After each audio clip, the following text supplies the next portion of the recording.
A'udzubillahi minasyaitonirrajim. Bismillahirrahmanirrahim. Assalamualaikum warahmatullahi wabarakatuh. Waalaikumsalam warahmatullahi wabarakatuh. Baiklah, kali ini kita bersiaran sekali lagi di kediaman, iaitu kediaman rasmi Menteri Besar kita, iaitu Menteri Besar Pahang, Datuk Seri Adnan Yaakob. Terima kasih Datuk Seri kerana sudi hadir dan kami amat berbesar hati dengan kehadiran Datuk.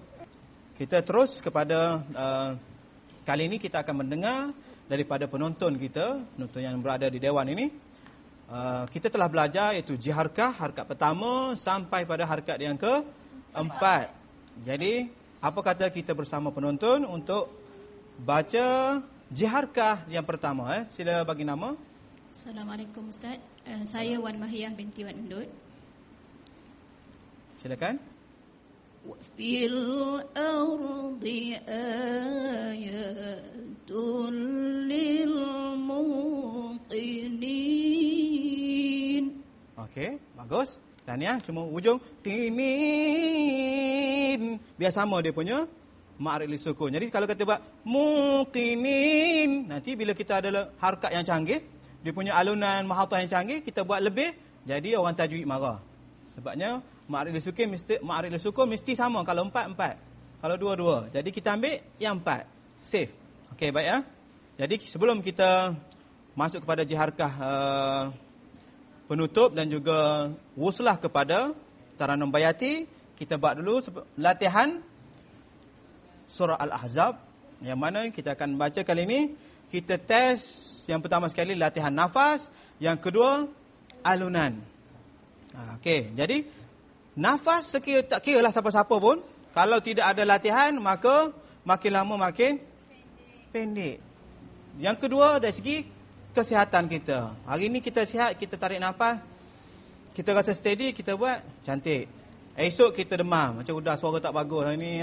Jadi dengan sendirinya nafas pun pendek. Okey, dengarkan dulu bagaimana alunannya. Ini taqaitun nafala fala. Cuba buat. Fala. Lembut Fala takhda'na bil qawli. Cuba. Fala takhda'na bil qawli. Fayadha. Suara garau. Fayadha. Fayatma'a alladhi. Mainkan tali suara. Ladhi. Cuba. Ladhi. Goyang lagi. Ladhi. Udah tak ke? Bunga panggil bunga apa tu? Bunga apa? Kambing. Bukan kambing. Bunga apa? Yang tadi bunga kambing. Bunga robek. Tahu robek? Robek ni bunga huduh sikit. Ladhi. Kalau kita buat asing, memang nampak huduh sangat. Tapi bila kita campur dengan alunan semua ni, dia jadi menarik. Fayatma'alladhi fi.